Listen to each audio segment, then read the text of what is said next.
ওয়ারেন্টভুক্ত আসামি ও জুয়ারিসহ ৭ জন আটক। ময়মনসিংহের মুক্তাগাছা উপজেলায় বিশেষ অভিযান পরিচালনা করে ২ জন ওয়ারেন্টভুক্ত আসামি ও ৫ জন জুয়ারিকে আটক করা হয়েছে।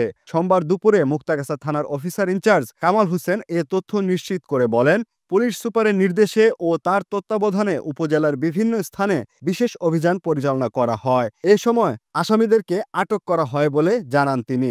আটককৃতদের মধ্যে ২ জন ওয়ারেন্টভুক্ত আসামি। তারা হলেন মোহাম্মদ আব্দুল হাই, পিতা মোহাম্মদ জাফর আলী। তিনি উপজেলার যাত্রাটি গ্রামের বাসিন্দা। তিনি জিয়ার সাজা ওয়ারেন্ট সহ ২টি ওয়ারেন্ট তার বিরুদ্ধে রয়েছে। আরেকজন ওয়ারেন্টভুক্ত আসামি হলেন মোহাম্মদ ফরহাদ হোসেন, পিতা সুলতান মিয়া। তিনি উপজেলার বন্দগোয়ালিয়া গ্রামের বাসিন্দা। এছাড়াও ৫ জন জুয়ারিকে আটক করে থানা পুলিশ। তারা হলেন মোহাম্মদ হাফিজুল ইসলাম, পিতা আমজাদ আলী, আব্দুর রৌফ, পিতা কলির উদ্দিন, মোহাম্মদ সাগর, পিতা মৃত নুরুল আলম, মোহাম্মদ কাদির, পিতা মৃত মোহাম্মদ আলী, মোহাম্মদ ইসরাফিল, পিতা জালাল উদ্দিন। ওসি কামাল হোসেন জানান, গ্রেফতারকৃতদের বিজ্ঞ আদালতে প্রেরণ করা হয়েছে এবং তাদের এ ধরনের অভিযান অব্যাহত থাকবে বলেও জানান তিনি।